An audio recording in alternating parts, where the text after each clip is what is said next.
and bienvenue à tous. It's my pleasure to help raise awareness and appreciation of the Canadian Museum of Immigration at Pier 21. While this luncheon is not being held in Halifax, and perhaps not every one of you has had an opportunity to visit the Pier 21, which I highly, highly recommend. It seems fitting that we are gathered here in Toronto. After all, Toronto is home to more than 250 ethnicities. In this city, we speak over 175 languages, and about half of our residents were born outside Canada, which ranks Toronto among the world's most multicultural cities. Of course, Toronto sits on the unceded land of several First Nations, as Annette mentioned earlier. The first European settlement of Toronto goes back to the 1700s. Since then, waves of newcomers from every continent have built this city into what it is today. I am one of those immigrants. I was not among the 1 million people who came to Canada through Pier 21. But I do know what it is like to reach Canada as an aspirational destination after a voyage spent with nothing but memories of a life in a different place. Immigrants and refugees share a sense of trepidation about the future, often with upheaval at their backs and uncertainty ahead. It was in 1979 that I flew into Montreal, Quebec, to pursue a graduate degree as an international student. Those who know my story or have an ear for accents know I was born in Iran. And those of you who know your history will recall that 1979 was a year of unprecedented upheaval in my home country. Iran experienced the kind of turmoil that reverberates outward to rewrite world events in real time. The Shah fled Iran in January of that year, and by April, the revolution had made Iran an Islamic republic. By November, the American embassy was seized with 52 diplomats taken hostage and 6 captives escaping with the help of Canadian diplomats. Jimmy Carter's presidency in the United States was perhaps one of the most consequential casualties of the Iran Revolution 1 year later. For me, Gina Parvaneh Cody, I was just one human entering a new country, Canada. Mine was just one of many lives whose trajectory was forever altered by geopolitics and fate. I arrived here in late August of that consequential year. Like the hundreds of thousands who first saw this country, on days that weren't cloaked in Halifax fog, as their ship made the approach to Pier 21, but Canada offered was an imaginable future. Pier 21 is often compared to Ellis Island, but it is not Ellis Island. Pier 21 does not have the world's most iconic skyline or the Statue of Liberty welcoming the tired, the poor, the tempest-tossed, as with so many Canadian equivalents, from the monuments for the heroes of D-Day on the cliffs of Normandy to the national landmarks of Ottawa, Canada's version of Ellis Island is just a little more understated. On the website of the Canadian Museum of Immigration at Pier 21, and I highly recommend that you spend some time there at pier21.ca. There is an image of a note scrawled by a visitor. It's slipped into an assortment of messages between the links of a chain link fence. This note sums up what Pier 21 means as a symbol of all lives changed by the transformation of arrival. The note simply says, humans with a little heart drawn beside the word. To me, that is what the Canadian Museum of Immigration and Pier 21 are about. It's not about a grand ideal or mythology. It's about the human beings who came through those doors from the sea. It's about people who set about the hard, humbling, daunting, painstaking, joyful, transcendent, rewarding work of forging a new life in Canada. Human beings like Rosalie Silberman. Rosalie was born in 1946 in a displaced persons camp in Stuttgart to Polish Jews whose entire family, including a 2-year-old son, had been taken by the Holocaust. Her father, a lawyer, was head of that camp. When Rosalie was 2, her husband, the father, hosted a visiting dignitary, Eleanor Roosevelt, and told her that the children born in the camp, including his daughter, were a precious commodity. They alone are our fortune, he said, and our sole hope for the future.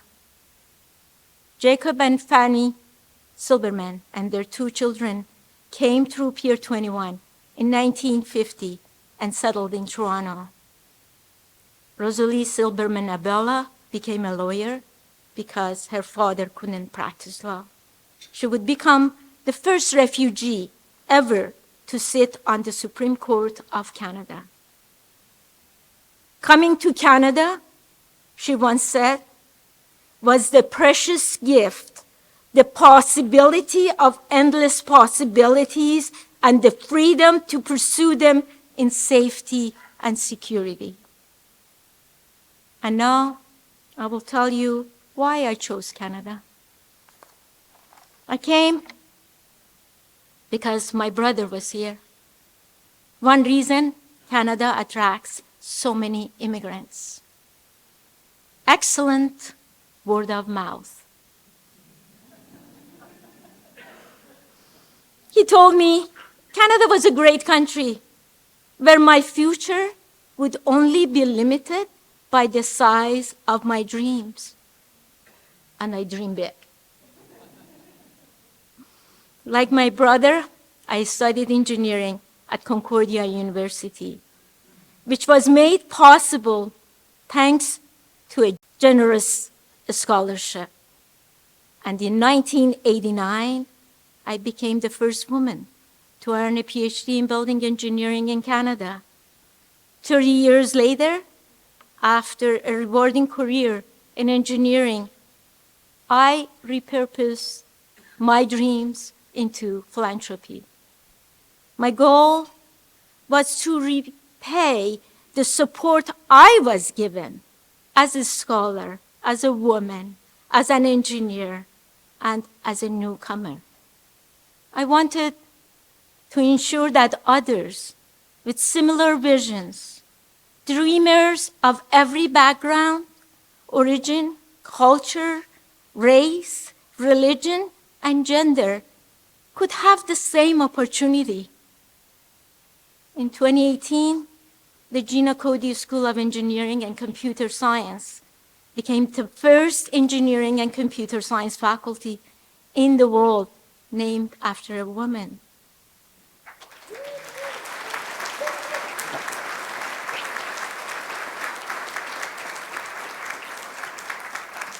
So when I see people, humans, arriving in Canada today from places like Ukraine, South America, or Africa, I think of two things.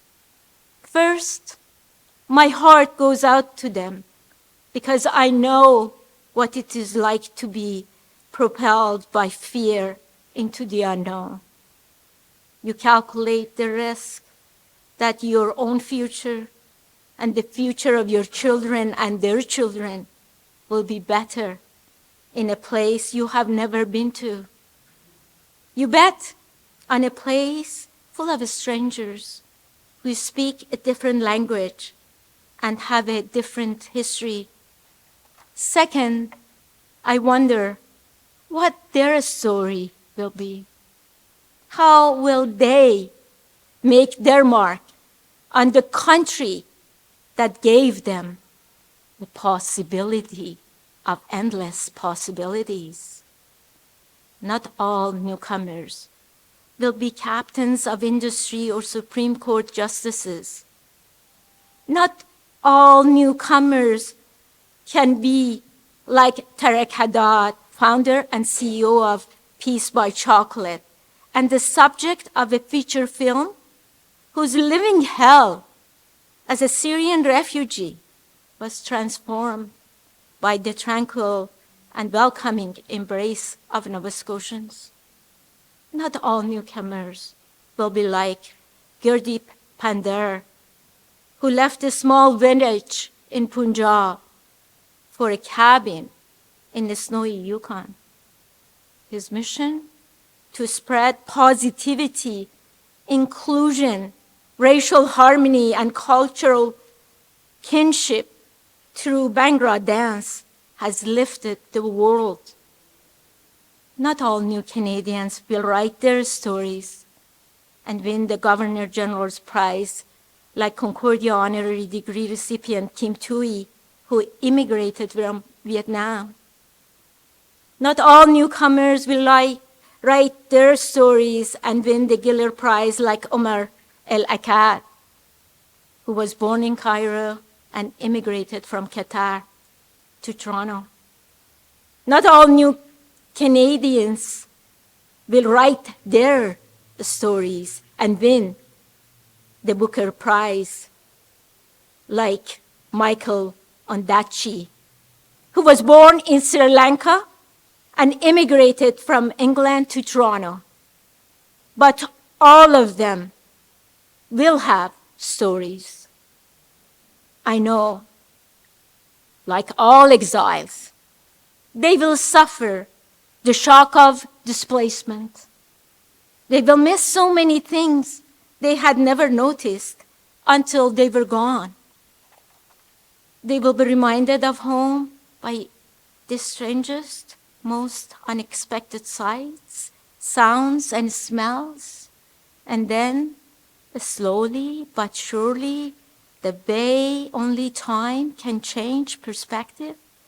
One day, they will look up and realize that here is home, and there no longer is. Canada will change them. just as Canada changed me. But how will they change Canada? They will work, they will fall in love, they will raise families, they will be neighbors and customers and employees and bosses and citizens. They will live full lives as Canadians as long as our immigration system and economy allows them to flourish. This is not an easy time to be human. Human rights are under attack around the world. More and more governments are turning against others and even against their own citizens. Climate-related disasters are growing. Too many storms, fires, flood, and drought. If you combine all the causes of forcible displacement in 2022, according to the United Nations, it added up to 108.4 million migrants. That is a record, and a 21% jump over 2021, the previous record year. And for those of us not being displaced, our lives are being transformed by technology in ways whose implications are not yet entirely known. Immigrants will join us to help foster more positive innovations in all fields, especially in science, technology, engineering, and mathematics, the so-called STEM fields. While immigrants account for more than half of STEM degrees holders in Canada, more than a quarter of those with a foreign degree are working in jobs that only require a high school education. Many of us have hailed a taxi or taken an Uber driven by a doctor. Many of us have met a caretaker who was a nurse in her country of birth. And I don't need to tell you that this country has a shortage of doctors and nurses. As the Globe and Mail has reported, between 2015 and 2020, about 5,000 foreign-trained doctors became permanent residents in Canada. Yet fewer than 40% of these newcomers are working as Canadian doctors. We need immigrants to help people and build things in this country and contribute to our taxes. When he was Prime Minister, Jean Chrétien once famously told European leaders, "For me, an immigrant is not a problem. An immigrant is an asset." Some people think that integrating newcomers is a lot of work. It's true that inclusion requires considerable efforts. Yet that work pays off. Today, Canada is considered one of the world's most desirable places to live. If Canada's history has taught us anything, it is that investing in the integration of immigrants is worth our collective efforts. Integration also counteracts the polarization that we all see growing in politics and society.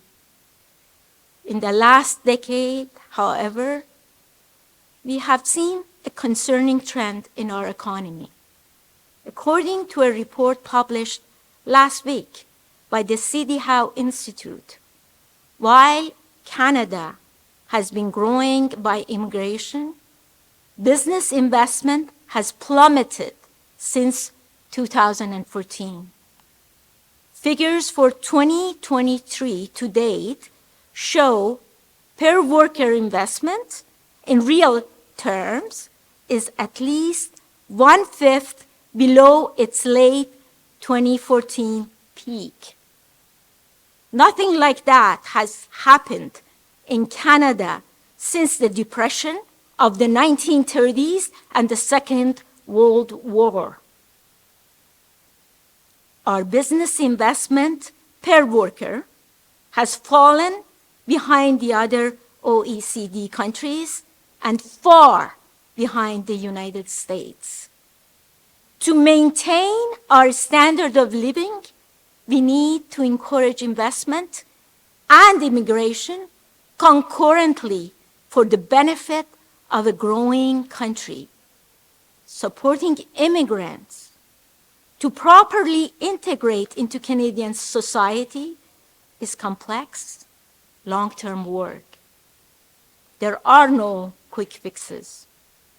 Yet, if we want Canada to succeed as a beacon of light, ports like Pier 21 should be supported as beacons. Welcoming light must shine from our strong investments, our comprehensive support measures, and our integration network right across our country. And you know what? We can do it. My belief in our capacity to triumph over all of our challenges is unshakable. My certainty that people can overcome any odds comes from the truth of my own story. It's in my emotional and psychological DNA as an immigrant and as a Canadian. As my own story demonstrates, when you help immigrants make a living, they become free to make a life.